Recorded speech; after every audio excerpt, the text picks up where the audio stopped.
Hey there, Vinyl community. How y'all doing today? I'm doing pretty good myself.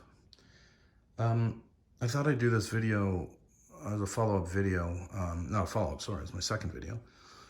And I was talking to an old buddy of mine about high school and the year we started high school and all the great music that came out at that time.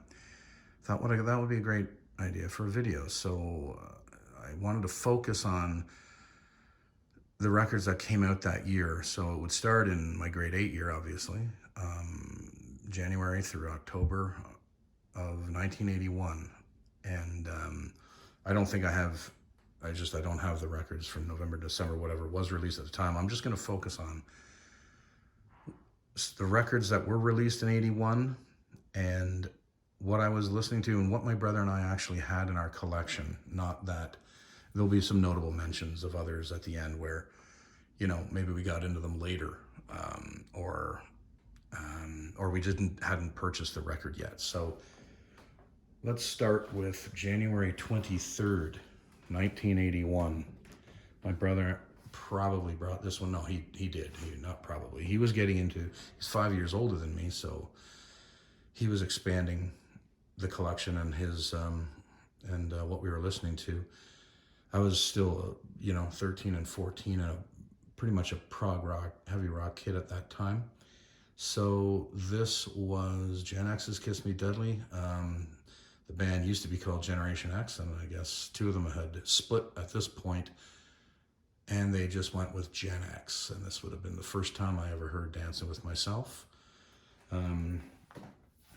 Great record on the old Chrysalis label there. And it was a fabulous record. Nothing bad about this one. And this is the first Gen X record I had heard, and then we went back and I've actually recently found the first one in great shape. I think it's a UK copy as well. Anyway, Gen X, Kiss Me Deadly. Great way to start the year off of 1981. Okay. The second record here in the collection, Feb 12th, 1981. Rush's Moving Pictures. Just a monster, a beast of a record. Also, my first concert I ever went to, my buddy Dan and I went to that. I think it was March 24th or March 25th, 1981. It was on March break of the grade 8 year. You know, I was already a Rush fan. And then this came out, and this is when Rush really blew up and became one of the hottest bands in the world at that time. And they're local Toronto boys, well, at least two of them were. Neil Peart from St. Catharines, but they kind of located themselves here and called Toronto their home in a way. Just a killer record. Front to back. There's not a bad track on it. This is on the Anthem label here. And a nice custom label there too. Rush was obviously into that at that point in their career, doing custom labels, and that was a big one. Now, this is another local band in Toronto. So, band's name is Gatto, and we were already into Gatto, and Gatto is local. Well, they're Scarborough, which is just east of Toronto. But we would sneak in to see Gatto, and when we were kids, when we were 17 and 18, and they're still playing the bars. This was their big kind of breakthrough hit with the song Pretty Bad Boys. And this was a great fun power trio kind of heavy rock band. And this came out in April of 81. I don't know what day, and I can't locate the day, but it was definitely April of 81. I shouldn't even say definitely. I've seen that. So I'm hoping it was April of 81. Anyway, Gatto. Pretty Bad Boys. Great record.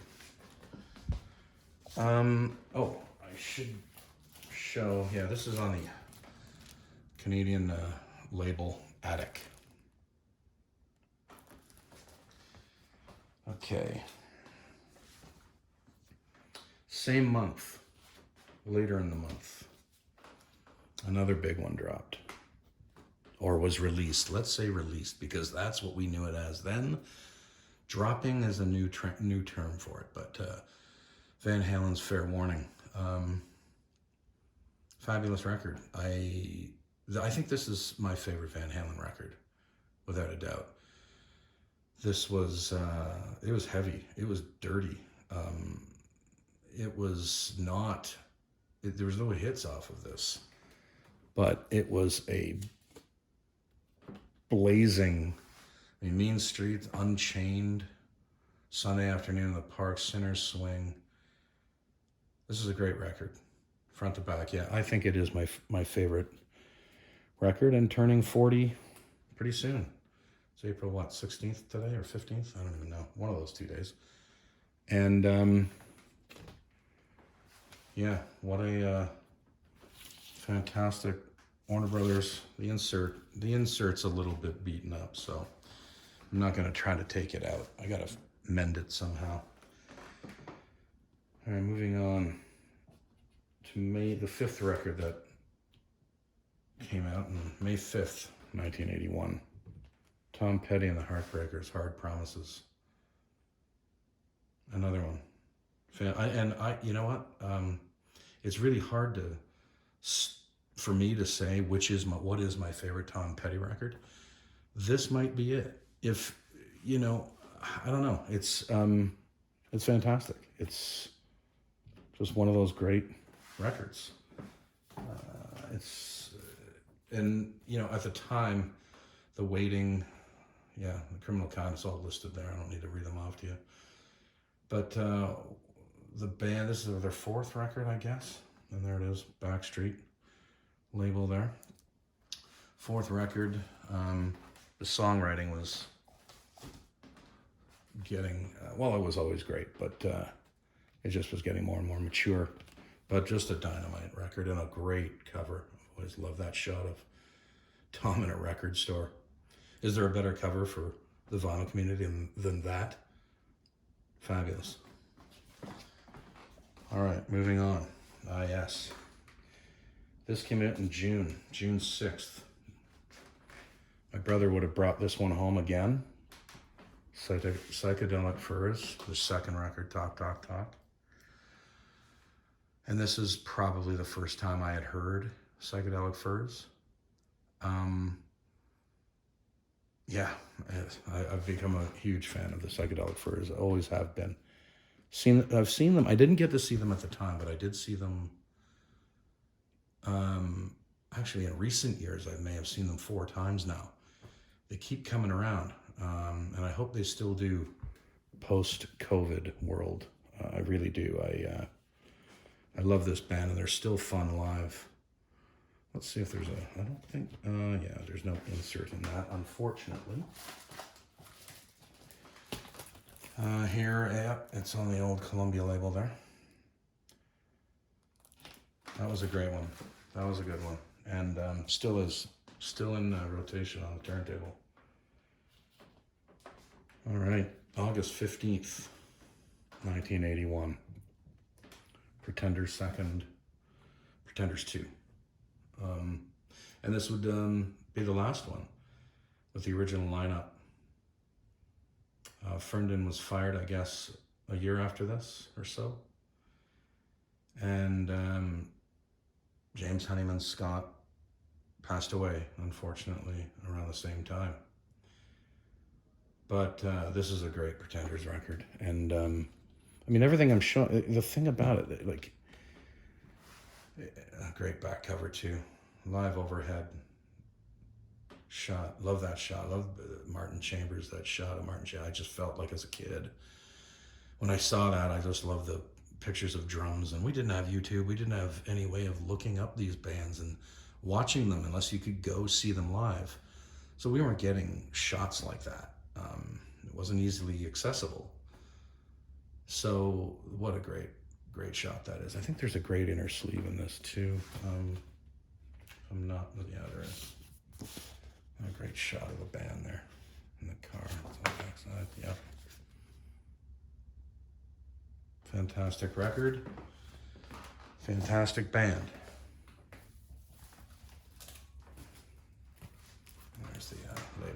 the Sire label. I never saw Pretenders then. I saw them later. I regret. I would love to have seen the Pretenders at that time, or at least even mid 80s after Learning to Crawl came out and the big tour. I wouldn't have been able to see them before that. I don't even know if they were, yeah, they probably were here, but they would have been in smaller clubs, I would think.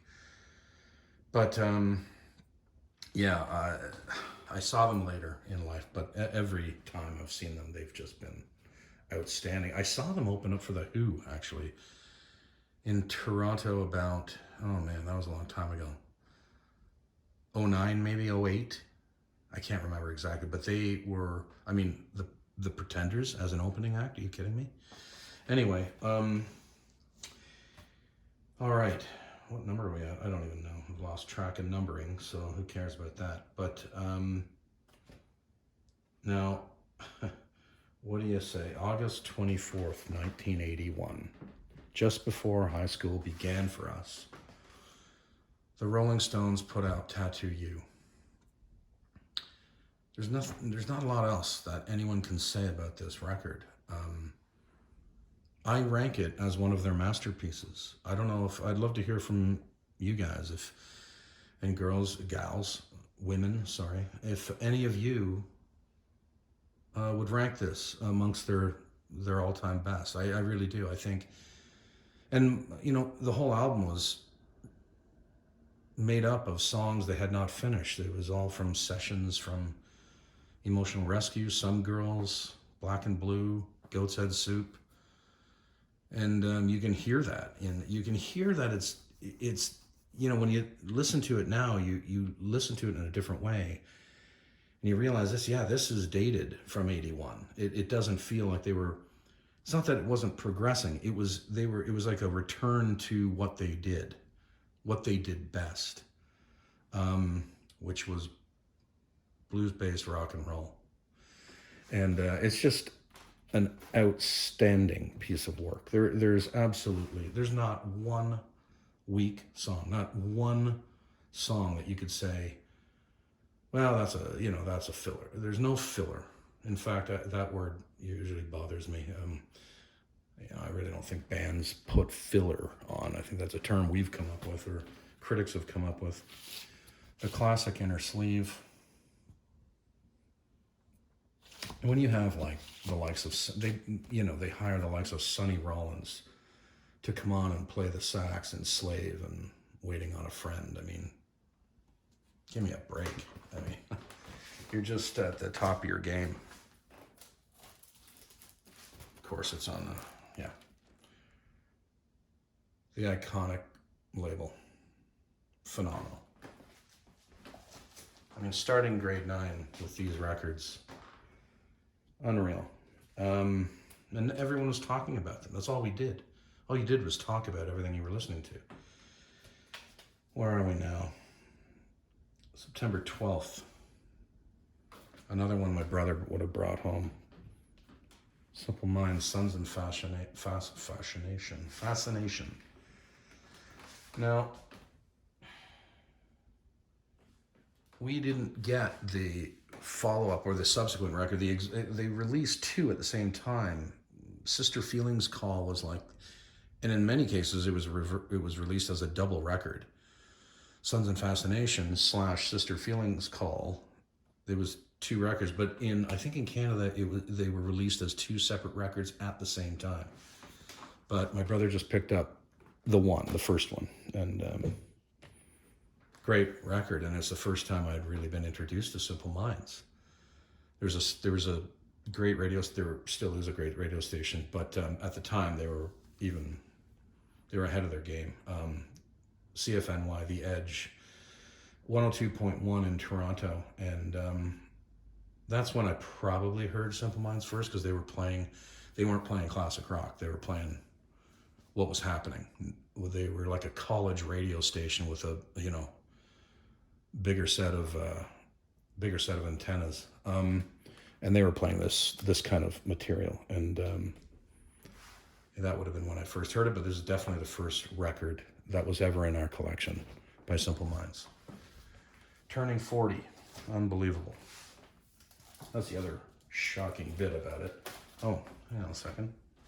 I think the record is actually in there. Oh yeah, I'm not going to show it everyone else. It's an ugly old sleeve that I gotta fix, but yeah, some of my son's on the Virgin label. That's gotta get cleaned. I'm not there on the cleaning process. Okay. Mid-September. September 18th. Genesis Abacab. My brother's got his name there in the top left corner. I guess he brought it to a party and he would, wrote in pen, good God, man, what are you thinking? But we're kids and you got to protect your records when you bring them to a party, right? So he would have written that there. But yeah, Abacab. It may, I still like this record. And obviously I was a Genesis fan. And so it was right up my alley. I still like it. It was a year later. It was the first time I got to see Genesis. I guess it was on the Three Sides Live. Because they toured Abacab and then they stopped. They put it at Three Sides Live and then they went back out on tour. So that's when I saw them. I didn't see them on the Abacab tour. I saw them on the Three Sides Live tour, which was about 11 months after this record came out in August of '82. I saw them. Dodo, Lurker, Whodunit, Abacab, no reply at all. Yeah, solid. Great album. Yeah, it's not selling anyone by the pound, but it obviously is more of their poppier work, and I don't care what anyone says, it's still great. What? Oh yeah, there's the label there. A classic. Everyone remembers that one.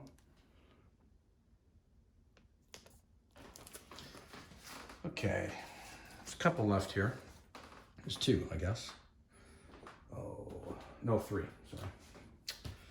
So September 22nd, I believe this hit. Now, it wasn't a huge, smash success amongst my friends. This was something just a few of us were listening to at the time and getting into King Crimson Discipline. And this was after Red. There was a break after the Red album, and they came out, and Robert Fripp put a new band together, essentially. He kept, of course, Bill Bruford on drums, because who wouldn't? It'd be insane to let that guy go. So they added Adrian Belew on guitar, and they added Tony Levin on bass. And wow, this was something else, man. This is King Crimson kind of, this is their new wave meets prog rock, and it was like nothing I'd ever heard. And to this day, this gets spun fairly often. Just a dynamite album, dynamite band. I know Bill at the Vinyl Verse would love this edition. He loves the King Crimson and the prog. And Genesis too, I would think. Okay. Not to be outdone, of course. And October 2nd, Ghost in the Machine. I mean, you think about every record I'm showing here, and this is just the tip of the iceberg of '81. I don't have all of the releases of '81. This is just, it's astounding when you start lining them up, like album after album, LP after LP. These bands were putting out some of the greatest music that lasts to this day. I mean, some people, and I've talked to some folks that don't, very dark back cover there. So, some people don't love this one, and I do. Some people really prefer the earlier couple of records. Zenyatta Mandata might be my favorite, but God, I love this record. It's amazing.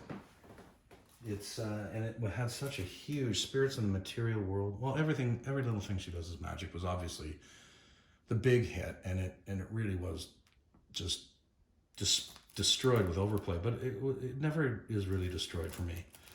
Of course, there's the great record label. Yeah, I mean, The Police, Ghost in the Machine, another bombastic release.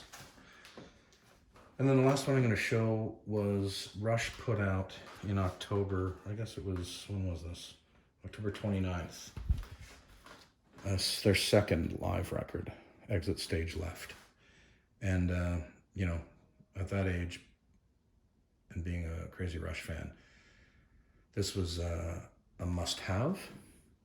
It's still a great live record, although seeing or hearing Alex Lifeson talk about it in later years, he thought that, and Geddy thinks the same, I think, that it was sort of overproduced. And they wanted, I don't know how to explain it. They were at that time, they were just getting to perfection almost with their studio releases. And they kind of feel that they may have overproduced this one. Because when you listen to it, the crowd is a little less. There's the gatefold there. Great gatefold, great shot. I love the flaring light off of Alex's guitar. And then, you know, one of the fabulous shots of Neil from behind there, seeing the just ridiculous sized drum kit and all the percussion they had, and Geddy there. Amazing record, outstanding. But yeah, they, you know, in many ways they felt that it may have been overproduced, and that they took too much of the crowd noise out of it, and they wish they hadn't have done that in retrospect. But so some notable mentions I wanted to go through real quick too. U2 October was released in October, of course. I used to have a copy of that. My brother sold it, as he did, I think, about 70 of our records in a mishap garage sale. He's lucky to get out alive on that one. I didn't know about it at the time, and it was a shocker. But yeah, Face Dance is The Who, but I didn't. That also came out in March of that year, in '81. But I didn't have that record at the time, which is why I didn't show it here. Iggy Pop's Party record, June of '81. I got into Iggy later, maybe a year later, and so I didn't show it. I do have it, of course. The Kinks, Give the People What They Want. I did not have at the time, but was released as well. Duran Duran, June 15. Huge. I mean, that was a big beginning record, but I didn't have it at the time, wasn't listening to it at the time. Elvis Costello, Almost Blue.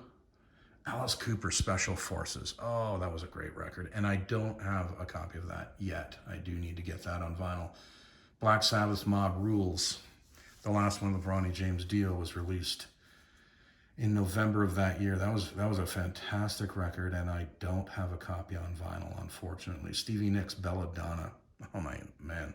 Again, I got into Stevie's solo work later, so I have that record, but I'm not going to show it here. Prince Controversy, it was October of '81. Huge, but again, I have it, but I'm not going to show it because I wasn't digging Prince until a couple years later. But anyway, I thought I would do that. 1981, that's how high school began for this guy. Have a great day.